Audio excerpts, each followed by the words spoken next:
Alhamdulillahilladzi khalaqal laila wan nahara khilfatan liman arada ay yadhakkara aw arada syukura. Asyhadu an la ilaha illallah wahdahu la syarikalah wa asyhadu anna Muhammadan abduhu wa rasuluh wa asyhadu annahu qad ballagha risalah wa addal amanah wa nasahal ummah wa jahada fi sabilillahi haqqa jihadihi hatta atahul yaqin. Wa tarakana ala mahajjatil bayda'i lailuha kanahariha la yazighu anha illa halik. Fasalawatullahi wassalamuhu alaihi wa ala alihi wa sahbihi wa man tabi'ahu bi ihsanin ila yaumiddin. Allahumma la ilma lana illa ma 'allamtana wa 'allimna ma yanfa'una wa zidna ilma warzuqna fahmal anbiya'i wal mursalin wa ba'du. Yang saya hormati Ustaz Abdul Hadi LC. Masya Allah beliau, ana enggak menyangka disambut begitu luar biasa oleh beliau. Tak lupa para asatizah yang dimuliakan Allah Subhanahu wa taala yang tidak bisa saya sebutkan namanya satu persatu, juga anak-anak sekalian yang alhamdulillah jauh-jauh dari rumah meninggalkan keluarga datang ke sini untuk mencari ilmu. Semoga Allah Subhanahu wa taala mencatat setiap langkah kita sebagai pahala kelak di hari kiamat nanti. Amin. Allahumma amin.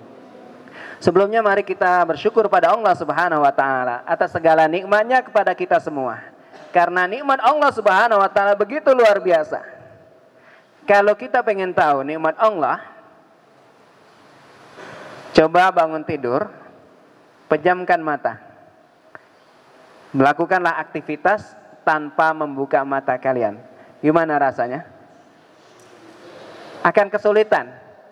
Kita akan meraba-raba mencari lampu, mencari pintu, kemudian jalan nabrak sana nabrak sini. Ini baru nikmat satu, yaitu nikmat mata kita. Bagaimana dengan nikmat-nikmat yang lain? Satu ginjal anak-anak sekalian, satu ginjal itu harganya 500 juta. Dan Allah Subhanahu wa taala berikan kita dua sekaligus gratis. Tabung gas, oksigen, itu 20 sampai 70 ribu itu satu tabung. Allah Subhanahu wa taala kasih kita nafas oksigen 24 jam. Betapa banyak kita harus membayarnya. Kita aja ngerasain tuh, pakai masker saja seharian, rasanya kan nggak nyaman, ya.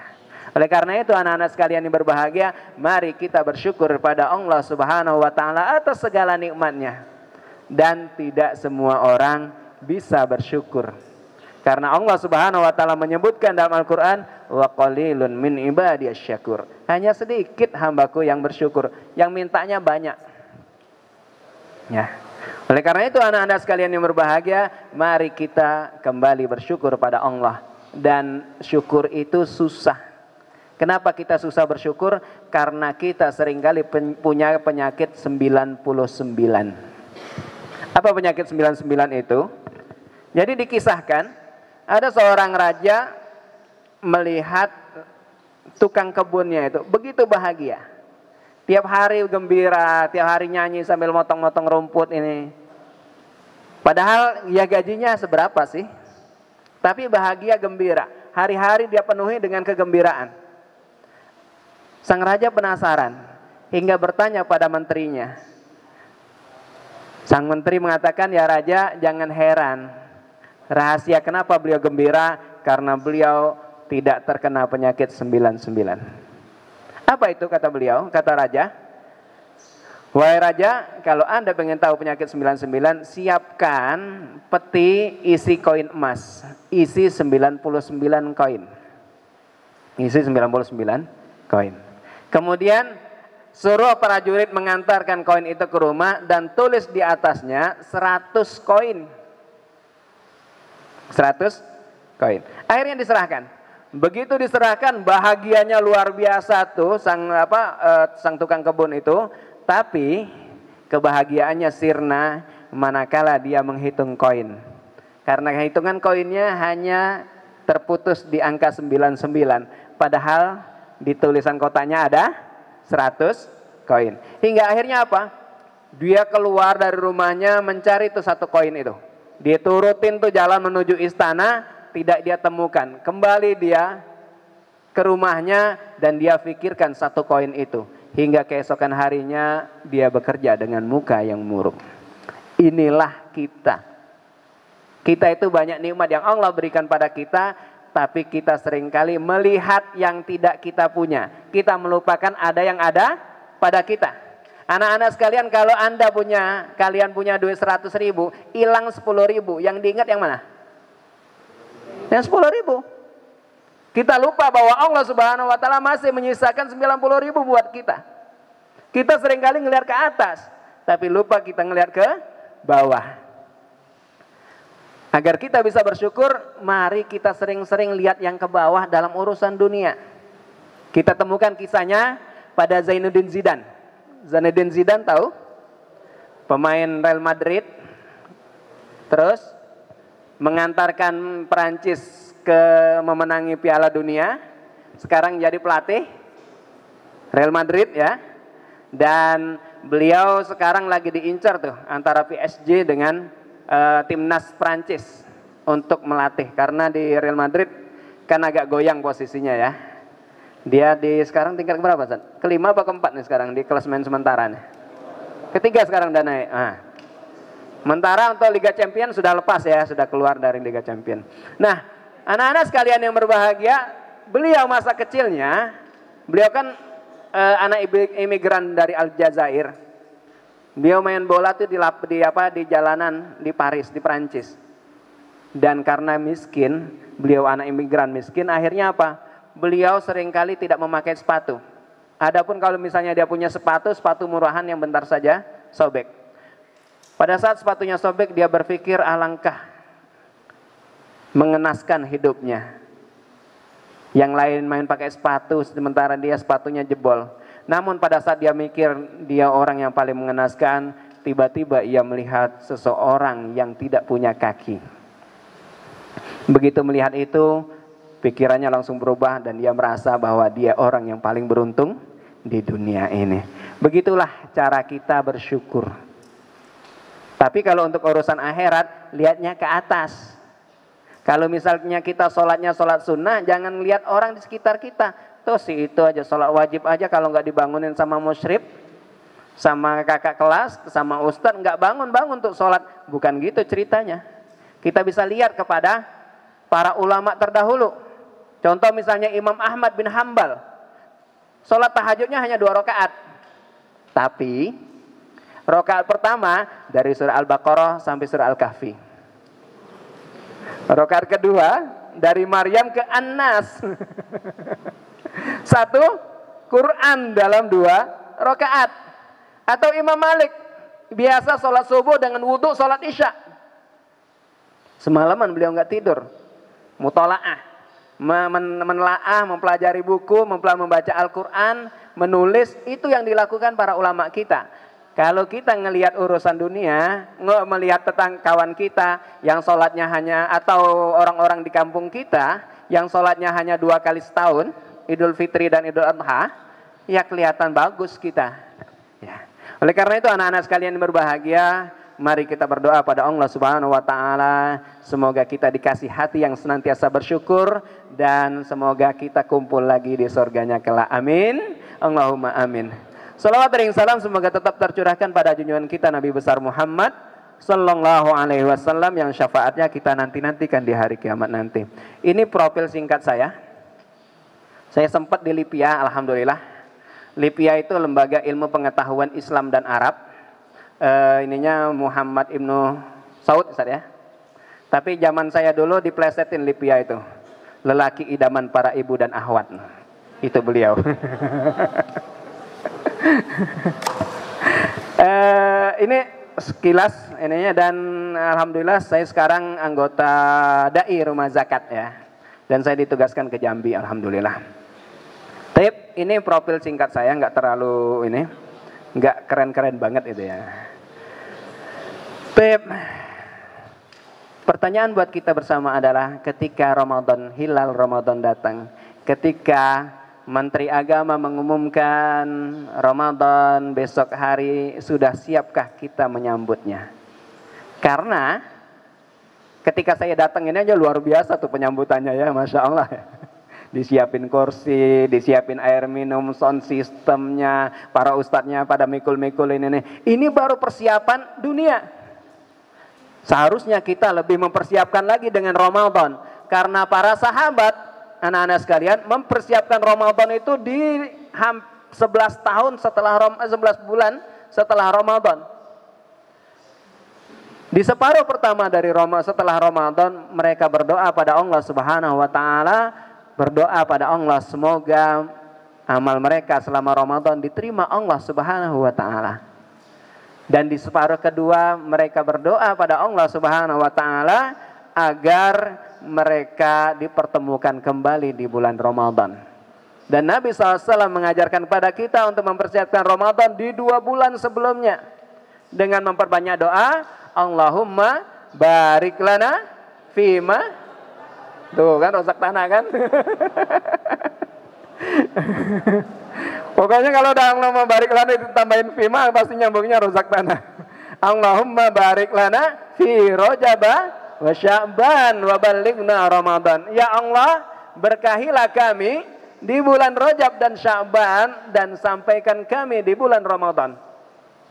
Karena Pak Imam Ibnu Rajab Al-Hambali mengatakan bulan Rajab bulan kita menanam, bulan Sya'ban bulan kita menyiram, bulan Ramadan kita menuai hasilnya. Bagaimana mungkin kita bisa seperti Imam Syafi'i? Imam Syafi'i itu baca Qur'annya di bulan Ramadan 1 hari 2 kali hatam Quran. Kalian sudah berapa kali hatam Quran? Ada yang jimat sini? Punya jimat? Ngaji nggak pernah tamat-tamat? Ya. Jadi ketika kita hilal Ramadan muncul, siapkah kita menyambut Ramadan ini? Siapkah kita menghadapi Ramadan? Karena orang Muslim itu saat Ramadan datang ada 4 kondisinya. Kondisi yang pertama ngerasa berat. Ramadan itu identik dengan lapar, identik dengan malas, identik dengan ngantuk. Malamnya taraweh, siangnya lapar. Ini yang pertama. Yang kedua, mereka menganggap Ramadan itu biasa-biasa saja. Kenapa biasa saja? Kayak tahun dulu. Kalau udah akhir Ramadan beli baju baru, ngecat rumah, lebaran, habis lebaran ya kayak biasa lagi. Yang ketiga, mereka gembira dan merindukan Ramadan. Gembira dan merindukan Ramadan. Tapi gembiranya seperti apa? Ya, gembiranya seperti apa? Yang pertama gembiranya anak-anak nih, gembiranya kalian. Gembiranya kalian kalau Ramadan itu identik dengan apa?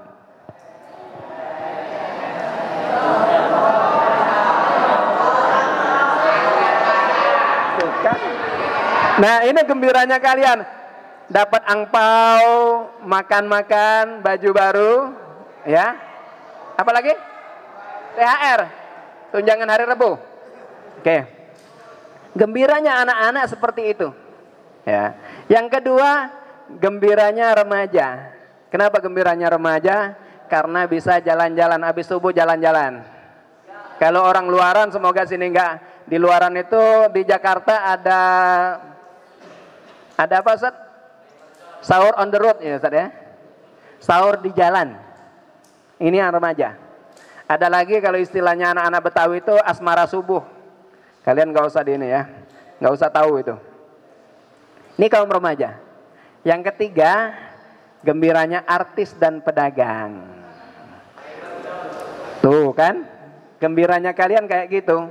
Dan yang keempat, gembira mereka yang gemar makan enak dan males-malesan. Karena selama Ramadan makanan ada kan, yang nggak ada di luar Ramadan ada. Bahkan saking hebatnya, saking berkahnya bulan Ramadan seperti yang disampaikan Ustaz Abdul Hadi tadi, Ramadan di luar Ramadan biji salak keras, masuk Ramadan lembut, ya kan? Ada yang tahu biji salak?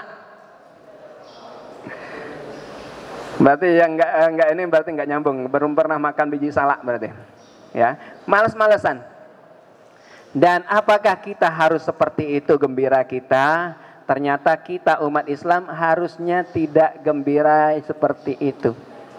Ramadan bagi orang mukmin itu gembiranya enggak kayak gitu. Karena orang mukmin gembiranya itu hubungannya dengan ibadah. Hingga wajar kalau kemudian Allah Subhanahu wa taala membuka surat puasa dengan ya ayyuhalladzina amanu kutiba alaikumus syiyam. Karena yang perhatian, yang gembira dengan datangnya Ramadan hanya orang mukmin. Yang mempersiapkan Ramadan dengan baik hanya orang mukmin. Yang jarang sholat ada perhatian dengan Ramadan? Nggak ada. Paling ketika datang Ramadan, dibilangin bentar lagi Ramadan, apa kata mereka? Perasaan kemarin baru Lebaran, kan gitu. Hanya orang-orang mukmin, hanya orang-orang yang soleh lah yang menyiapkan diri dengan baik dengan Ramadan. Dan pertanyaan besar buat kita semua adalah, apakah kita termasuk orang mukmin? Para ulama kita menyebutkan kalau seandainya ada ayat yang bermula dengan ya ayyuhalladzina amanu, hendaknya dia mengoreksi dirinya, terpanggilkah dia atau tidak.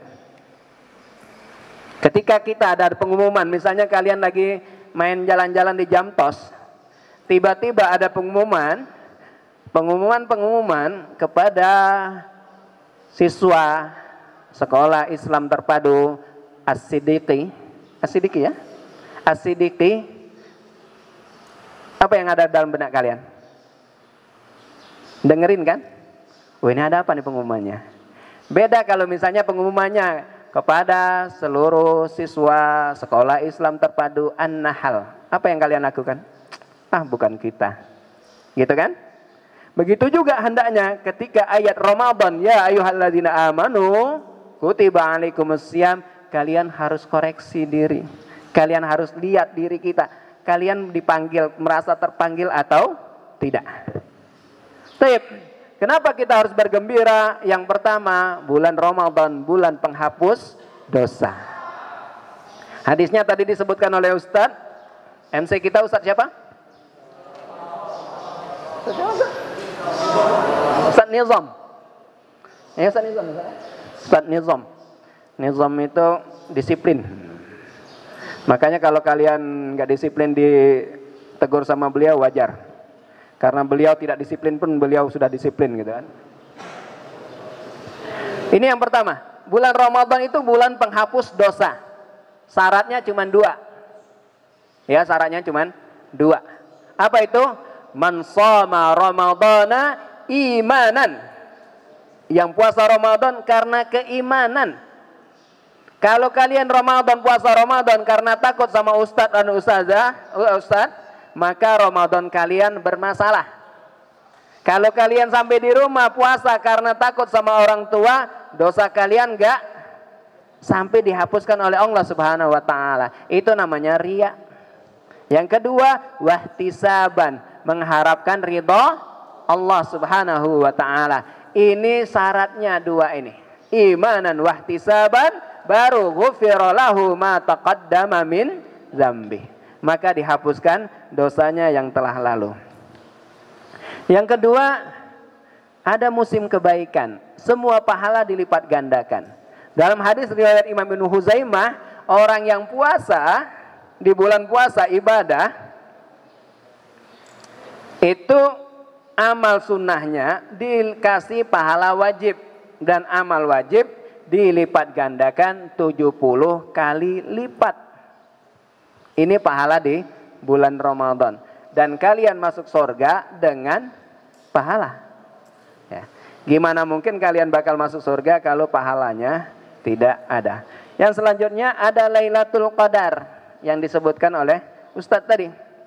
Jadi kisahnya Lailatul Qadar itu, satu hari Nabi SAW bersama para sahabat duduk. Nabi bercerita tentang seorang laki-laki saleh yang bernama Syam'un. Siapa namanya? Nah, Syam'un itu kalau bahasa Ibraninya itu Samson. Samson. Sering kita temukan ya kayak gitu ya, Nabi Yusha bin Nun. Kalian pernah dengar nama Nabi Yusha bin Nun? Ada yang kenal Nabi Yusha bin Nun? Ada yang tahu? Siapa Nabi Yusha? Kawan Nabi? Musa, Masya Allah. Kawan Nabi Musa. Ini bisa kita temukan ceritanya di surat Al-Kahfi. Nah, Nabi Yusha itu kalau bahasa Ibrani itu Nabi Joshua. Ya, Joshua kenal ya? Joshua Suherman paling yang kalian kenal. Jadi Nabi Sam'un itu, kata Nabi SAW, beliau ibadah 80 tahun siang puasa malam tahajud. Setiap 10 tahun beliau melepas anaknya untuk jihad fisabilillah. Begitu mendengar cerita itu para sahabat nangis dan mengatakan, ya Rasul, bagaimana kita bisa menandingin ibadah Sam'un sementara umur kita nggak nyampe segitu. Umur orang-orang terdahulu luar biasa. Nabi Nuh itu di dalam Al-Quran alfasanatin illa khamsina alma, 1000 tahun minus 50 atau 950 tahun umur beliau. Tapi ulama selisih pendapat, apakah itu hanya umur dakwah atau umur beliau yang sebenarnya. Ya. Jadi kalau misalnya umur dakwahnya 950 tahun sebelum beliau jadi nabi, setelah banjir itu tidak disebutkan berapa umur beliau. Anggap saja gampang-gampang 1000 tahun umur beliau. Dalam riwayat yang lain, Nabi SAW menceritakan ada seorang ibu-ibu nangis di kuburan anaknya. Lewatlah seorang nabi. Begitu lewat dia seorang nabi ditanya, Bu, kenapa anda nangisnya begitu terseduh? Kata beliau, umur anak saya itu masih kecil sudah meninggal. Masih kecil sudah meninggal. Ditanya sama nabi itu, emang umur anak ibu berapa tahun? Baru ya nabi, baru 350 tahun. Baru 350 tahun. Begitu mendengar itu sang nabi mengatakan, bercerita bahwa di akhir zaman nanti ada umat yang umurnya nggak nyampe 100 tahun, 50, 60 tahun dan meninggal.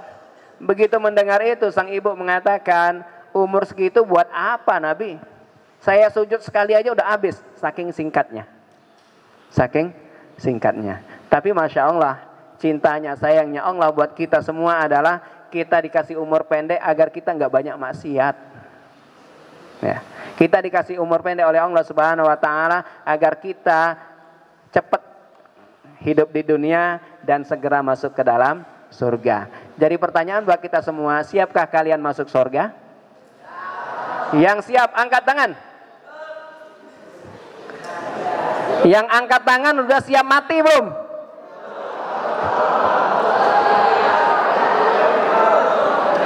Curang kalian ini. Kenapa saya katakan curang? Syarat orang masuk surga itu harus mati dulu. Nggak ada ceritanya orang masuk surga tanpa mati. Ya. Jadi balik ke semula, anak-anak sekalian, ketika beliau menceritakan tentang Lailatul Qadar, beliau akhirnya Allah turunkan, ketika sahabat nangis itu Allah turunkan surat Al-Qadar, bahwa ada satu malam di tiap Ramadan nilainya setara dengan 1000 bulan. 1000 bulan itu 83 tahun, 3. Ya, kalau ditanya Ustadz tadi berapa? Ustadz Nizam tadi 83 tahun 3 bulan.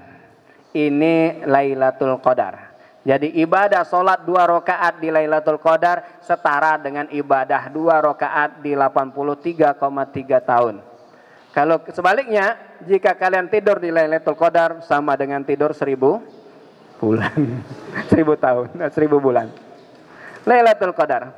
Yang selanjutnya bulan dilipat gandakan. Dan bulan ukhuwah dan keharmonisan.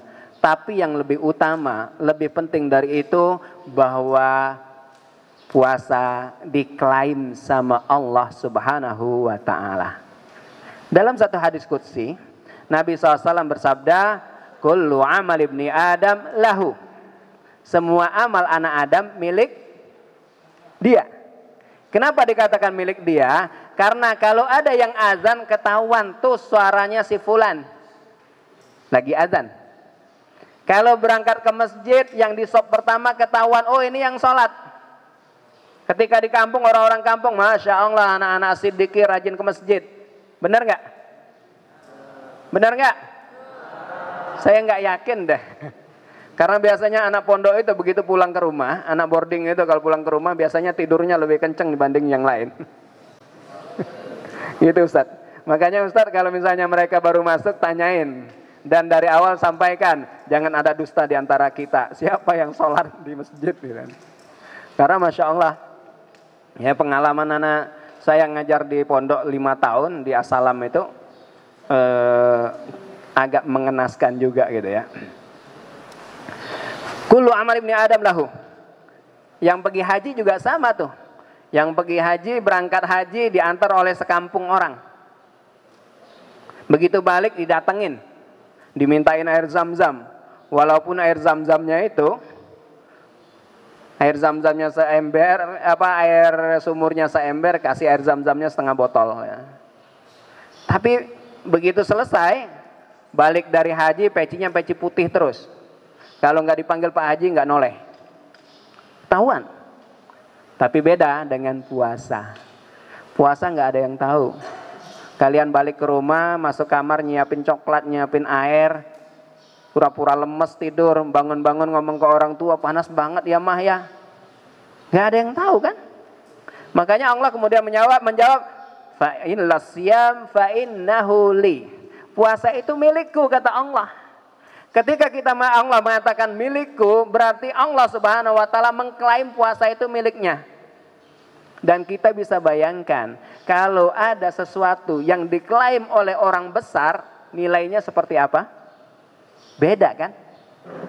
Kalau misalnya gelas nih, gelas ini ditandatangani oleh Cristiano Ronaldo, jadi rebutan nggak? Jadi rebutan? Nggak apa? Nggak salah lagi kan? Kalau dijual berapa ratus juta tuh harganya? Ratusan juta. Atau kalau misalnya lukisan, yang lukisnya Leonardo da Vinci atau Van Gogh, miliaran. Tapi kalau misalnya yang tanda tangannya Ustadz Nizam di sini, apa yang terjadi? Pasti kalian ngomong, Ustadz Nizam ngotor-ngotorin gelas aja. Kan gitu. Begitu juga dengan puasa. Ketika puasa itu diklaim oleh Allah Subhanahu wa taala, maka nilai puasa setara atau lebih mulia dari Ka'bah. Karena Allah Subhanahu wa taala juga menyematkan asmanya di dalam Ka'bah. Wattahhir baitiya. Sucikanlah, bersihkanlah rumahku kata Allah Subhanahu wa taala. Jadi puasa itu milik Allah. Wa ana ajzi bihi, dan aku kata Allah yang akan membalas puasa itu. Kalau Ramadan, kalau sholat tahu 27 kali lipat. Kalau baca Al-Quran satu ayat, satu huruf 10 kebaikan. Itu di luar Ramadan. Kalau di Ramadan dilipat gandakan. Tapi kita, wallahu alam, saya pribadi belum pernah menemukan pahala puasa. Ada yang menemukan Ustaz? Nggak ada. Kenapa pahala puasa tidak ada? Karena memang pahala puasa sangat luar biasa. Karena puasa terkait dengan kesabaran. Kita lagi di rumah lagi puasa, tiba-tiba adik kita yang masih kecil umur 4 tahun, 5 tahun, tanpa ini siang-siang panas-panas jam 2, tiba-tiba dia buka kulkas dan tanpa wajah berdosa minum air es di depan kita. Gimana rasanya? Sabar. Mau tidur siang tiba-tiba anak tetangga nyalain mercon. Sabar. Dan sabar itulah yang disebutkan Al-Quran, innama yuwaffas sabiruna ajrahum bighairi hisab. Orang sabar itu dikasih pahala yang tidak berbatas. Ini pahala orang puasa. Tip. Agar pahala kita, puasa kita menjadi lebih berkah, mari kita melakukan beberapa hal ini. Sampai jam berapa nih Ustaz? Ini baru setengah jam ada yang ngomong Ustaz. Nanti ada sesi tanya jawab enggak? Siap. Oke, kita percepat. Bismillah. Yang pertama kita merenungi, memahami, menjaga, menghias dan mempertahankan. Sekarang pertanyaan buat kita semua, mari kita renungi. 8 rakaat 1,8 juz dijadiin 20 rakaat dengan 18 lembar yang sama, maka itu akan lebih mudah lagi kan. Dan karena alasan yang sama, pada masa Umar bin Abdul Aziz, tarawehnya jadi 51 rakaat. Berapa? 51 rakaat. Dan pada hari ini, kemarin saya baca di daerah Tunis kalau nggak salah, tarawehnya 300 rakaat. Tarawehnya 300 rakaat. Yang selanjutnya, apakah kita termasuk orang yang untung atau rugi Ramadan kemarin? Kalau seandainya ternyata Ramadan kita nggak ada apa-apanya, berarti kita harus bertanya pada diri kita sendiri. Mari kita introspeksi diri, jangan sampai kesalahan yang sama terulang kembali. Yang kedua, setelah kita merenungi, kita kalau bahasa itunya kita cari sumber masalahnya. Sekarang kita harus memahami fikih puasa. Puasa itu perisai. Perisai dari apa? Perisai dari hawa nafsu, perisai dari neraka. Perisai dari neraka. Karena neraka itu sangat luar biasa. Jangan seperti Nikita Mirzani ya. Kemarin ada yang baca beritanya. Nikita Mirzani itu ngancam beliau mengatakan saya pengen masuk neraka karena banyak teman di sana. Ada artis-artis, ada Bon Jovi, ada Lee Min Ho, ada siapa lagi? Ada James Bond, jaga masjid dan kebun ya. Perisai itu puasa. Sementara di dalam hadis Rasulullah SAW menyebutkan azab neraka yang paling ringan adalah seseorang diletakkan 2 bara api di kakinya, otaknya mendidih. Ini yang paling ringan. Dan orang itu sudah menganggap bahwa itu siksaan yang paling berat. Gimana yang lain? Keibadah milik Allah Subhanahu wa taala sudah kita jelasin bahwa puasa mempersempit jalan masuk setan. Ada riwayat hadisnya menyebutkan bahwa setan di bulan Ramadan dibelenggu oleh Allah Subhanahu wa taala. Wasufidatis syayatin. Setan dibelenggu oleh Allah Subhanahu wa taala. Kalian seringkali nanya, ketika Ramadan kenapa kok masih malas? Ya. Kenapa masih malas? Karena kita di luar Ramadan yang ganggunya 2. Yang pertama hawa nafsu, yang kedua setan. Kalau di Ramadan saja kalian sudah tidak bisa mengendalikan hawa nafsu, berarti di luar Ramadan setan yang jagain kalian itu lagi santai, nganggur. Kenapa? Karena setan mengatakan sesama setan dilarang mengganggu, gitu kan? Sama setan dilarang mengganggu. Jadi setan itu seperti apa sih? Di dalam Islam ada 3 ya. Ada iblis, ada setan, ada jin. Iblis itu siapa? Iblis itu adalah yang ketemu dan akhirnya menjerumuskan Nabi Adam hingga Nabi Adam keluar dari neraka. Dari surga. Iblis sampai hari kiamat tidak mati. Iblis itu sekarang masih hidup, yang ketemu Nabi Adam. Yang kedua jin. Jin itu diambil dari kalimat jannah. Dari situ ada namanya janin. Kenapa janin dinamakan janin? Karena nggak kelihatan. Di dalam perut seorang wanita tahu-tahu lahir laki-laki, perempuan, gitu kan? Yang ketiga itu jin, jana. Yang kedua makna jin itu nggak kelihatan. Dari situlah kemudian namanya jin. Jin itu nggak kelihatan. Ya, tapi jin itu seringkali ngelihat kalian min haitsu la tarawnahum. Jadi kalau misalnya di sini ada yang suka ketindihan nggak? Ada yang suka ketindihan? Hati-hati itu. Kenapa? Karena pengalaman kami di Ghostbuster, para pemburu jin. ada jin yang naksir dia. Ya, biasanya tuh yang sering ketindihan itu biasanya saat ganti baju nggak baca doa. Ya, ganti bajunya nggak baca doa, hingga akhirnya jin yang lihat ada yang perutnya six pack, ada yang perutnya 6 month. Tahu 6 month? 6 bulan.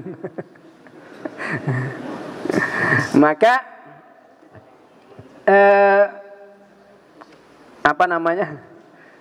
akhirnya apa? Jinnya naksir. Itu jin. Adapun setan diambil dari kalimat syatona yang mengganggu. Dan setan itu dari 2 golongan, minal jinnati wan nas. Jadi kalau golongan jin udah jelas tuh setannya. Yang golongan manusia itu yang suka ganggu kawannya.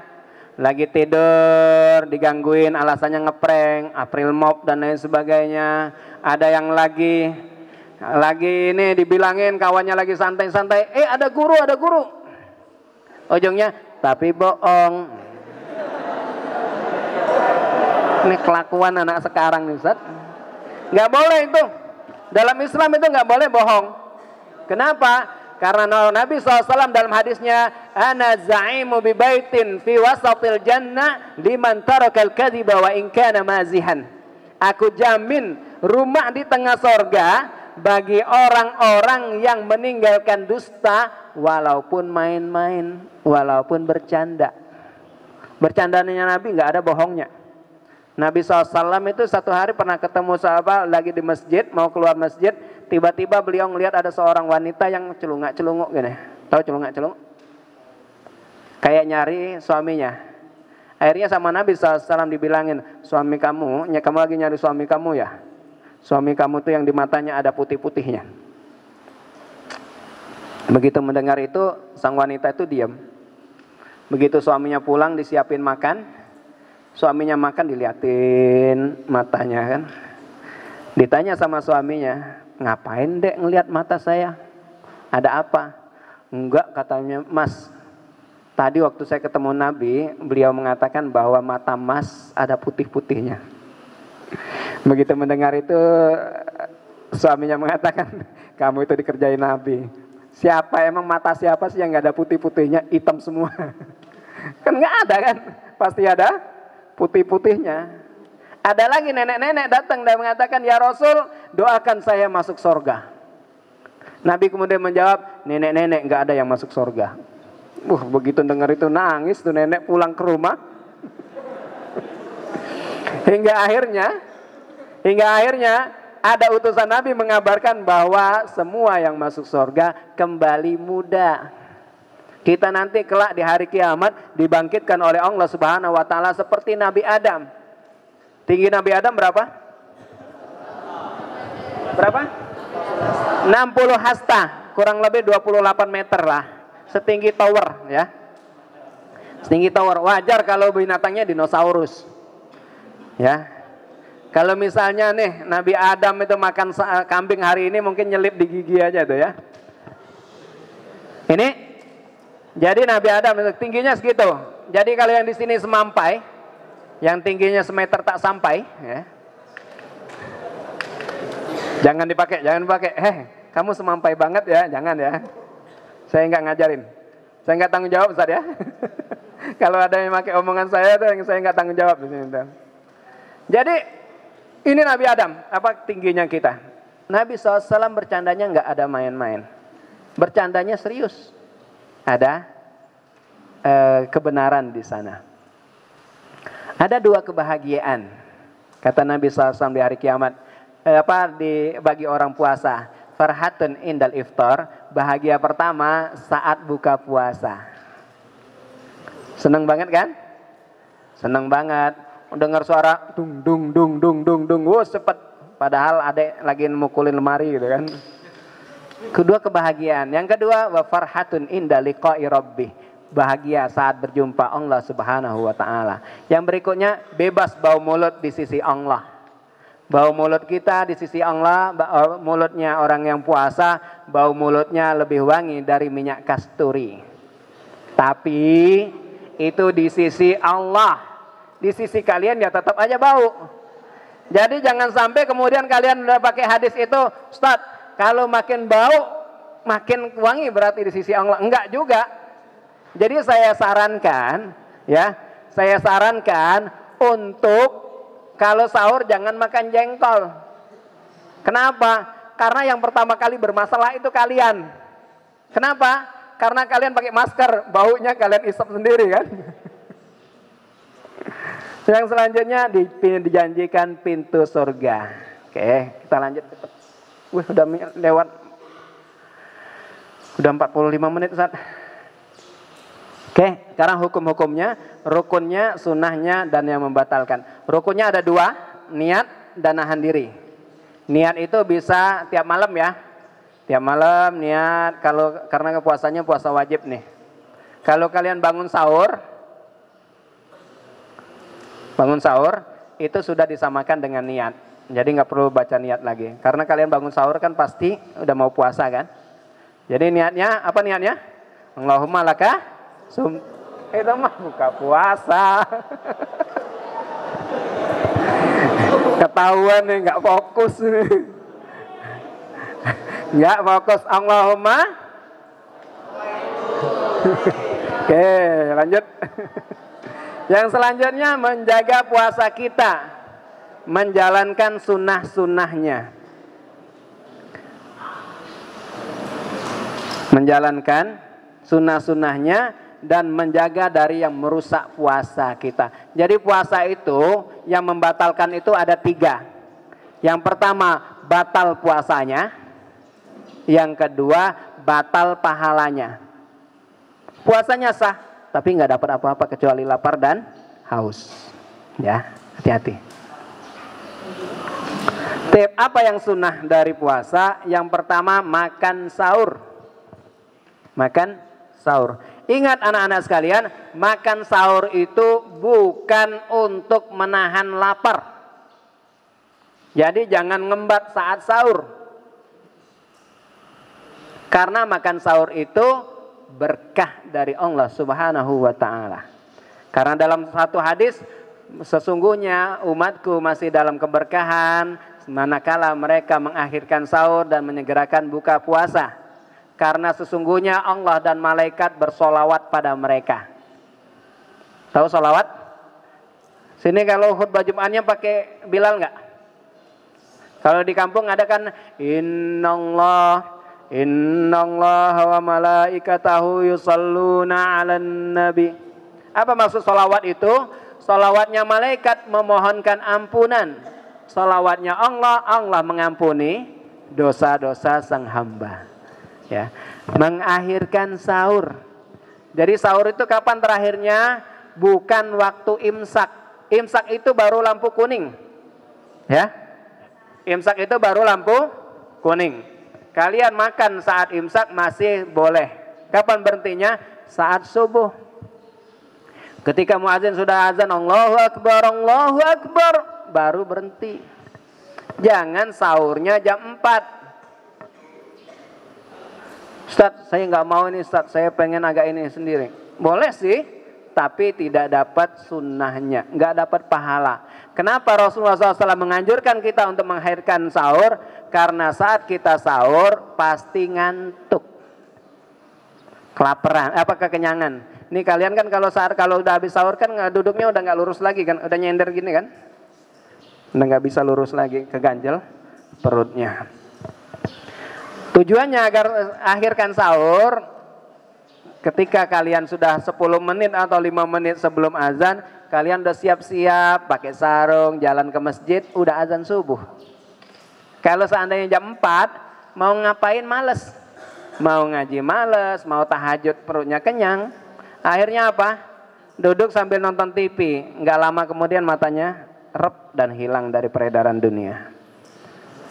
Yang selanjutnya menyegerakan berbuka. Yang ketiga memberi bukaan, dan selanjutnya doa ketika berbuka puasa. Apa doa berbuka puasa? Allahumma laka sumtu. Ada juga doa yang lain ya. Zahabaz zama'u wabtallatil uruqu wa sabatal ajru insyaallah. Dua-duanya bisa dipakai. Yang nggak boleh itu yang nggak baca doa sama sekali. Yang selanjutnya berbuka dengan kurma atau air, bukan dengan yang manis-manis. Karena yang manis-manis itu hanya di iklan Marjan. Ya. Karena di Indonesia ciri Ramadan mau datang keluar 2 iklan. Yang pertama iklan Marjan, yang kedua iklan sarung. Ya.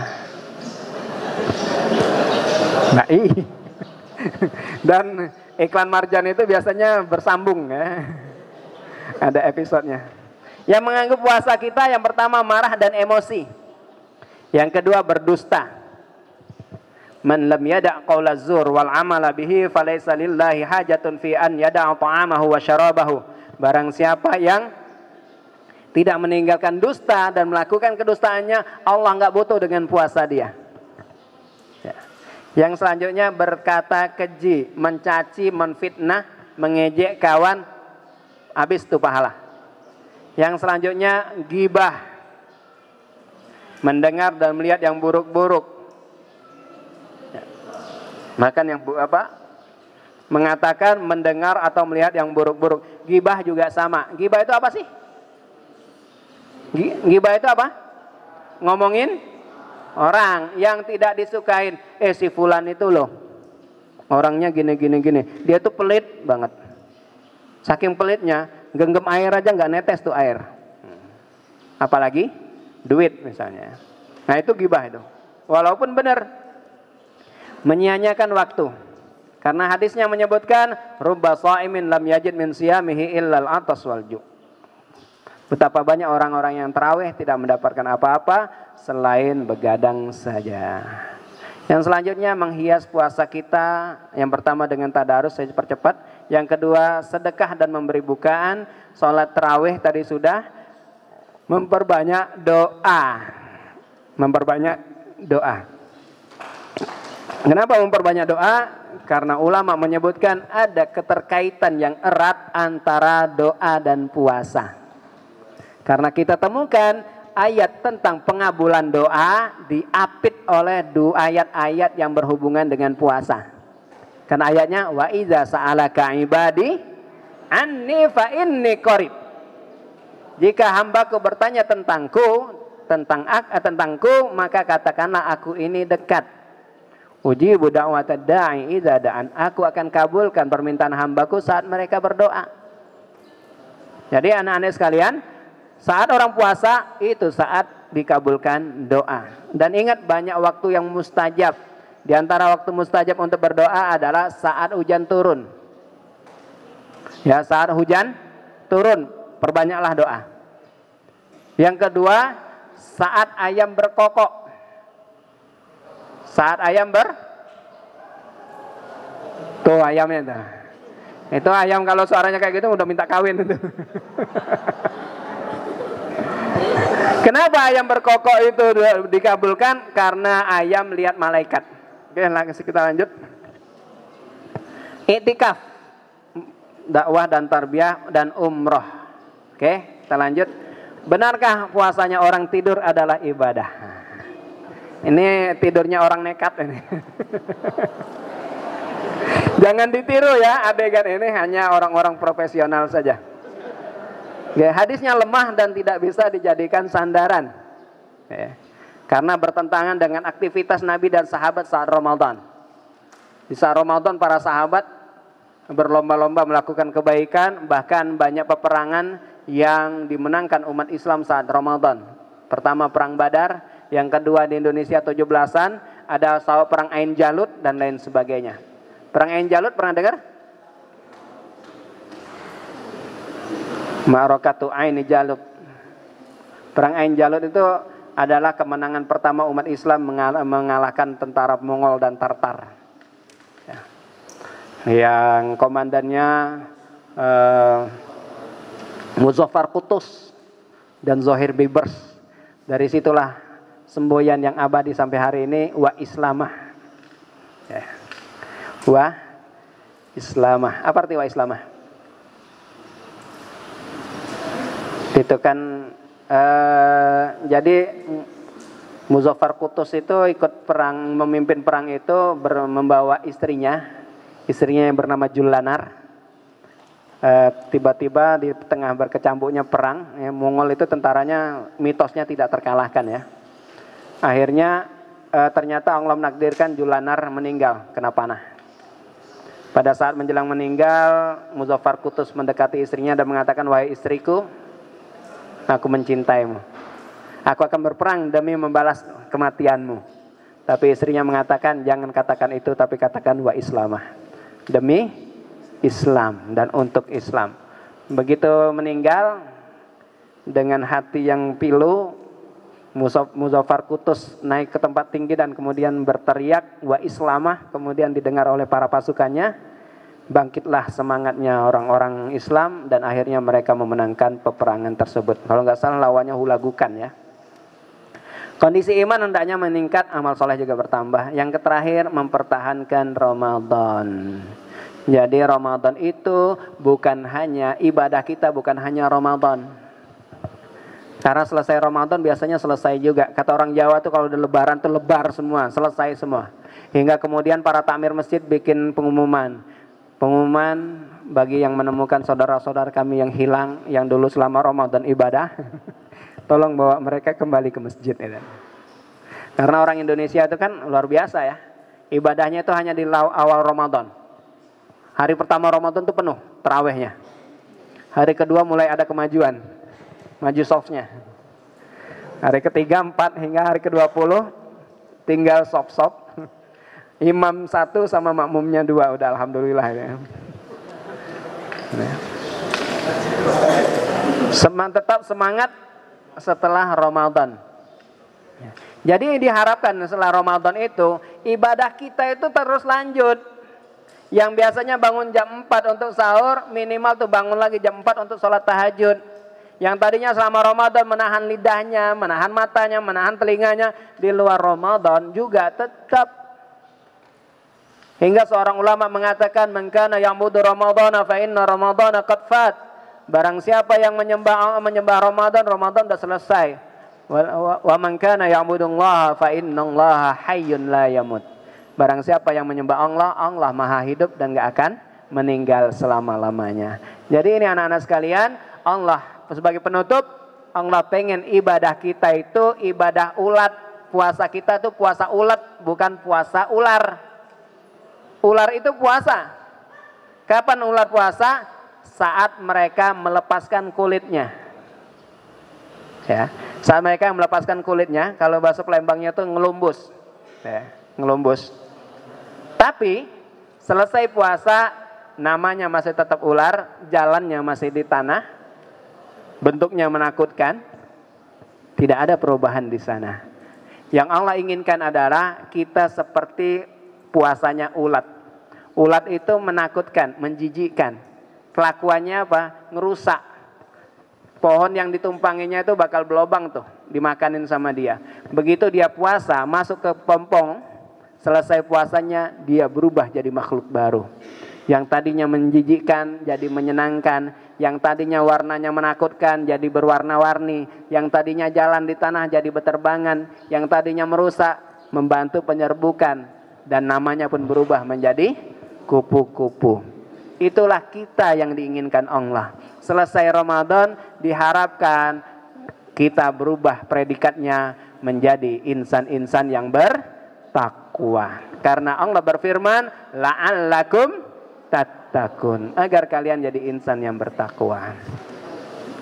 Wallahu a'lam bishawab. Semoga Allah memberikan kita keberkahan di bulan Sya'ban ini, dan semoga Allah memberikan kita kekuatan untuk beribadah di bulan Ramadan. Dan semoga Allah menerima pahala-pahala ibadah kita di bulan Ramadan kelak. Amin. Allahumma amin. Saya kembalikan lagi ke Ustadz Nizam. Fadhal Ustaz. Jazakallah khairan.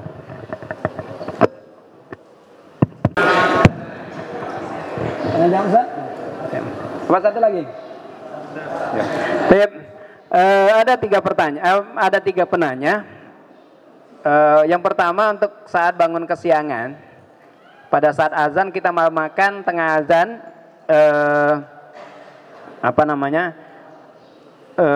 apa yang harus kita lakukan? Nah, ada 2 hadis. Hadis pertama adalah bahwa Ketika azan ada makanan yang di mulut, maka muntahkanlah, ya, keluarkanlah. Ini hadis pertama. Hadis yang kedua, hadis dari Abu Hurairah, bahwa ketika kalian azan, sementara di tangan kalian masih ada piring, maka selesaikanlah hajat kalian. Ini hadisnya di Hasan sahihkan oleh Imam Albani. Nah, gimana? Terus Muhammadiyah mengatakan bahwa subuh kita masih kemalaman, ya. Memang hadisnya udah jelas, ya. Jadi di dalam hadis, penanyanya maaf, penanyanya itu sebetulnya hadisnya itu bahwa waktu subuh itu harus ada golas.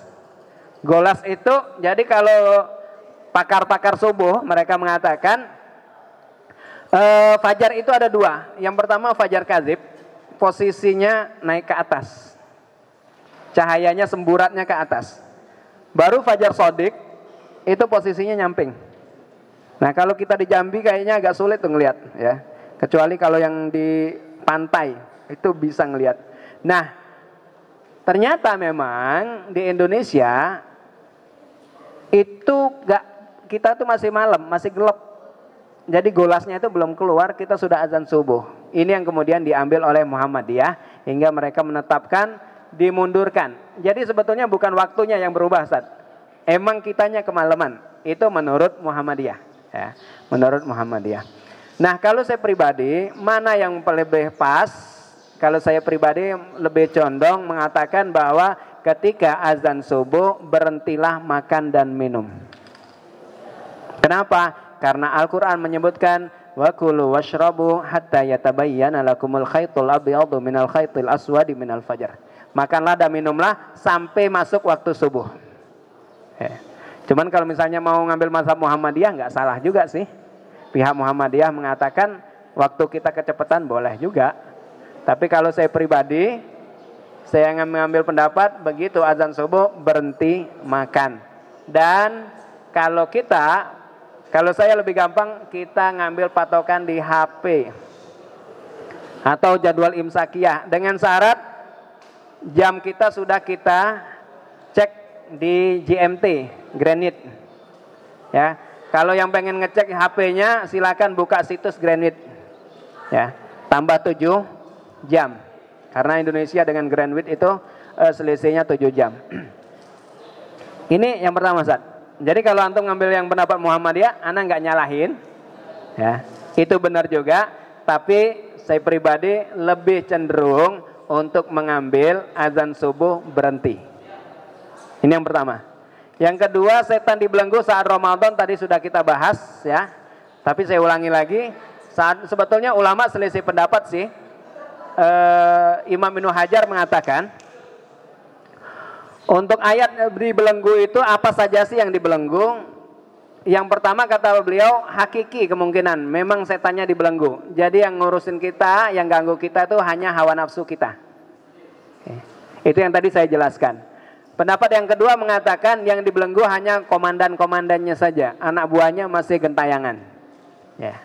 Anak buahnya masih gentayangan. Pendapat yang ketiga menyebutkan bahwa yang dibelenggu itu bukan setannya, tapi jalan masuknya.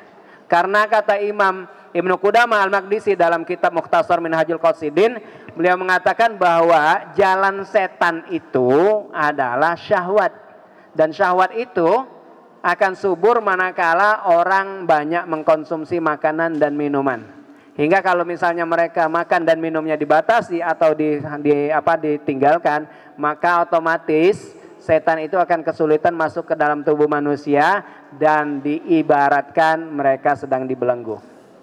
Tapi kalau saya pribadi, saya ngambil pendapat yang pertama, yaitu setan dibelenggu secara hakiki. Karena makna hadisnya seperti itu. Lafaz hadisnya seperti itu. Yang selanjutnya azan sahur sudah kita sampaikan. Yang keempat, niat iktikaf, niatnya mencari Lailatul Qadar, boleh enggak? Boleh. Karena Nabi SAW menganjurkan kita untuk mencarinya di 10 hari terakhir. Itu bukan ucapan ulama ya, yang 10 hari terakhir itu Nabi SAW yang menyebutkannya. Carilah, bahasa hadisnya, carilah Lailatul Qadar di 10 terakhir di Lailatul Qadar, di malam-malam ganjil di 10 terakhir. Di malam-malam ganjil di 10 terakhir. Tapi kenapa mulainya dari tanggal 20? Karena kita nggak tahu yang benarnya Muhammadiyah apa NU. Dan hari ini bahkan sampai kiamat kalau masih belum berubah, Muhammadiyah dan NU itu nggak bakalan sama lebarannya, nggak bakal sama puasanya. Kenapa? Karena perbedaan dalam mabda'nya, dalam penentuan Ramadannya, cara menentukan Ramadannya mereka nggak akan pernah bisa. Jadi untuk Lailatul Qadar tidak salah niat kalau hanya mencari Lailatul Qadar, ya, tidak salah niat karena memang Rasulullah SAW menyuruh kita untuk mencari Lailatul Qadar di malam-malam terakhir dari bulan Ramadan.